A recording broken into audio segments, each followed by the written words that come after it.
can I just say that this season of Love and Hip Hop New York looks like it's gonna be the shit. Okay, that's what it looks like to me. And I was surprised to see this new opening. This new opening is very New York undercover-ish. I really like it, and I like this entire season. It feels a little bit more authentic. It doesn't feel that scripted as it has in the past. So I will give Mona that. Okay, Mona knew what to do for the 10th season. Something that Andy should have did for the 10th season for the Real Housewives of Atlanta. But we're not gonna get on into that shit.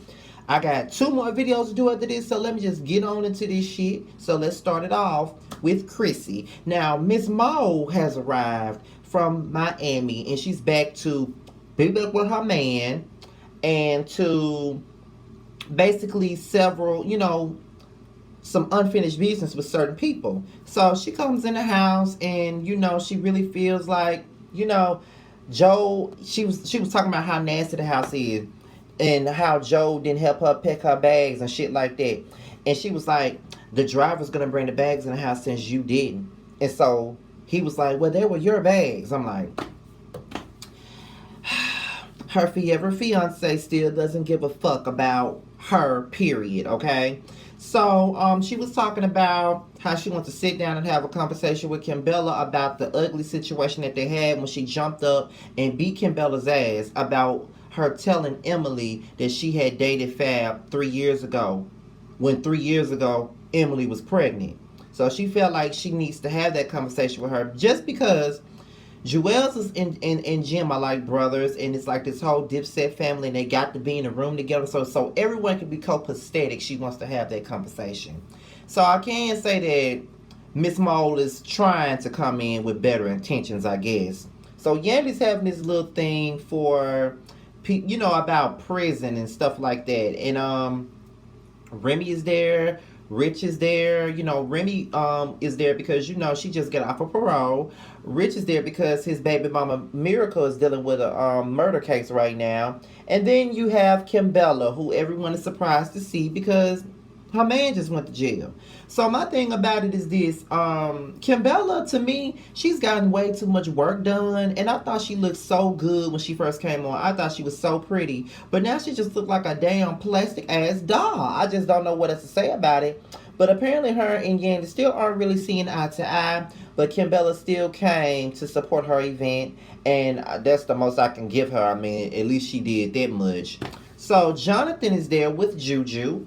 And he pretty much lets Yandy know that he was surprised to see Kimbella there. Jonathan and Kimbella have their issues or whatever.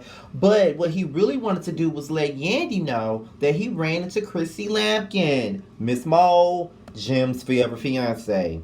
So she was like, she really don't want to have nothing to do with Chrissy. She really don't have time for Chrissy. And that's just what it is. And if Jonathan can't accept that shit, then Jonathan just can't accept it. All I know is that when I was watching this shit, I was like, I'm waiting on the Chrissy and Yandy mess. That's the main reason why we watching this shit now, ain't it? So then we get into Sin. Okay, now Sin and Joe are obviously not together anymore, apparently because Joe old ass decided that he was going to cheat on Sin. So as of right now, they're just co-parenting their child. They're not necessarily working on their relationship because at this point, Sin probably feels like there is no relationship. So now he's just, they're just co-parenting and trying to do the right thing for their son. But the funny part is Joe proposed to Sin only for him to cheat on Sin. My nigga, if you was gonna propose to this bitch, why the fuck would you even, like, if you gonna cheat on her ass, why the fuck would you even propose? Like, I don't even see what the point of that is. Like, there's no point of that. Why even propose if you know you're not gonna be faithful? But that's just typical nigga shit. That's type of shit that niggas do, and it's all fucked up, to be honest. It really, really is. It's fucked up all the way.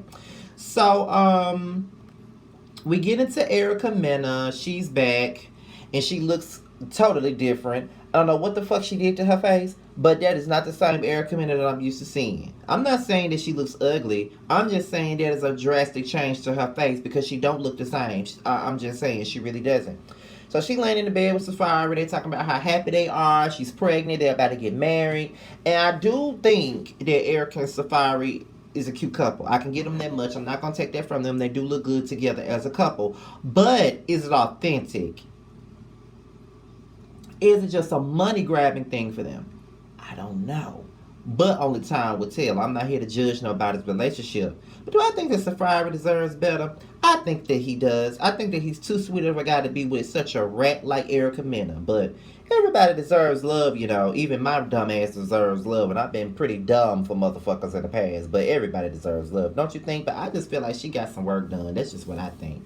So I think it's Joe, Papoose, and Richie Quarters. They out shooting pool, I believe. They out having a good time, and you know, they were talking about Pap and Remy and how she's off probation, so now she can start back doing her album. And then we get into Joe and Sin's relationship and what really happened. Joe really doesn't want to take no accountability for what the fuck he did, and that's a typical Virgo for you. That's what they do. They do shit to you, but they don't want to take accountability for what the fuck they did, and they really believe that they're not wrong with the way that they treated you when they're clearly wrong. Honestly, they're wrong, and they don't want to say that they're wrong. So Papoose was like, well, why did she leave? She looked through my phone and whatever she saw had her tight. So she left. And she ran away. Pap was like, no, you ran away. And then he was like, no, what she did was she ran away. It wasn't effective communication. Seriously, Joe? So, my nigga, you cheated. That's bullshit. You cheated. She left, and rightfully fucking so. Like, are you fucking serious? Do you really believe that that was okay for you to do that to her? Like, so what did you think she was supposed to do? Sit there, let you cheat on her while she got a kid that she just had. You cheat on her after you proposed to her. And you think that she's supposed to sit there and let you do it? Just like Pep said, this is a bitch that's sitting there letting you know that she's not going to take your fucking shit. And niggas like you, bitches gotta teach you a motherfucking lesson. Why else do you think to hear it and accept your motherfucking proposal? Because of bullshit like this, you a hoe ass nigga, and it's just what it is. And that's why Sin left your ass. I was here for Papoose holding his ass accountable, and we need a Papoose in all of our lives. To be quite honest, I was like, you better go ahead. You better get into it, Papoose. You better get it. You better get it. Now Remy is focused on working on her project. Now that she's out of parole and everything like that, she can put all of her focus and all of her eggs into her music basket. The last time we had a single from Remy was when she came out with the Lil' Kim record, with the Wake Me Up record, and she had the Chris Brown record with Melanin Magic. Now, neither record did well on the charts. If we're being 100, neither one of them did anything on the charts. However, I enjoyed both records. I enjoyed both records, to be quite honest. But but when I look at social media and I look at Twitter while the show was going on, it just seems to me like nobody really wants a Remy Ma album, and it sucks, and it's very unfortunate that people are quick to count her out. And I think people count her out because she's not the typical Megan Thee Stallion or the Cardi B or even the Nicki Minaj. She doesn't fit into today's wave of female rappers. She's not sexual. She doesn't talk about ass all the time. She's not going to get that much airplay. And that's what it is. I do feel like she should update her sound, though. And I do think that she needs to have more songs in the vein of Money Showers, because that is the type of song that people like to hear from her. She needs to have more songs in the vein of All the Way Up. That's what people want to hear from her. And also with songs like radio-friendly songs like Money Showers and All the Way Up, you should also have your deep cuts, like her song that she did on her very first album with Keisha Cole about her abortion called What's Going On, or the song that she did about her brother and her mother, and her baby daddy, Still, off her first album. So you know what you got to do. Just make it more appealing for today. That's it. So now it's time for Forever Fiance and Kim Bella to have their conversation. So Forever Fiance tells Kim Bella that the reason why the shit happened between the two of them is because she felt disrespected by Kim Bella, even though the disrespect was really Emily's disrespect. And Forever Fiance took it upon herself to put her hands on Kim Bella. Still looked pretty. That's what she decided to do. So I just feel like at the end of it all, it's like this.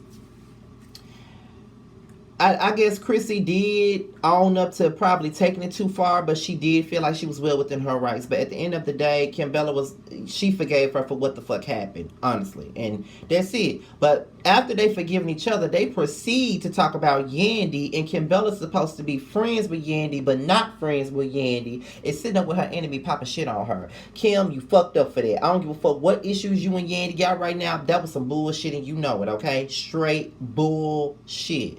Straight up bullshit. Sin confronts Joe. They talk about the cheating thing. And I was getting real pissed off at Joe because he was bullshitting the entire time. Like he was straight up gaslighting that girl. And that's why she got mad. Nigga, you proposed to her and you started cheating on her while you were proposing to her. But even before she cheated, before you proposed to her, you were probably cheating then. It's just the fact that you decided to propose to her like you were finna stop doing the bullshit that you was already doing, only for you to keep doing the same bullshit that you was already doing. And she's confronting you about that, and you're gaslighting her. You want to make her out to be like this damn fool that don't know what the fuck she talking about. And I just feel like that was just fucked up, Joe. Like, you motherfucking, ooh, you was wrong for that, bitch. Okay, Sin didn't even deserve that. And as much as I don't even like Sin like that, it was BS, and you know it was. You straight up gaslit that fucking bitch for nothing. And she had every right to go the fuck off on your bum ass. Point the fuck blank, bitch. You were wrong. You don't want to admit you were wrong. But that's what Virgos do. They never want to admit when they're wrong. It's always your fault. When you react to what the fuck they done, it's always your fault. It's always, well, you did this, you did that, you did this, when it's really them that did. So fuck you, Joe. You wrong as fuck for that. So now we're at Remy's, I guess, get out of jail free card party, I guess. And everybody's there to, you know, support. And Jonathan points out how awkward this is. You got Sin, Erica, Safari, Rich, you know, all these people here. And you know, Rich came over, you know, everybody was you know, congratulating Safari and Erica. You know, Joe came over, he, you know, did what he did. And then you got Rich. Him and Safari shook hands, but Erica, she straight up curved broke dollars real quick. She did not want nothing to do with him at all. She didn't want no smoke. She didn't want nothing with him. And Rich was like, he didn't understand why the fuck she acting like that. But Rich, you gotta understand, y'all got a very troubled past. And honestly, if I was her, I really wouldn't want nothing to do with your ass either, because you did do her dirty. As much as I don't like that bitch, you did do her dirty, and you know you did, and you need to own up to that. But baby, Kimbella walks into the party with Chrissy. Yandy is pissed. She's pissed. And that gets us ready for hour 2 of this Love and Hip Hop premiere. Be sure to like, rate, comment, and subscribe. Be sure to follow me on Instagram at Scotty_by_nature. My Cash App is at the bottom. If you want to donate to that, do so. And my PayPal is on my homepage if you want to donate to that. That's okay. With that being said, you guys, I'm out of here until my next video, which is coming up right after this one. I'm out of here, you guys. Peace.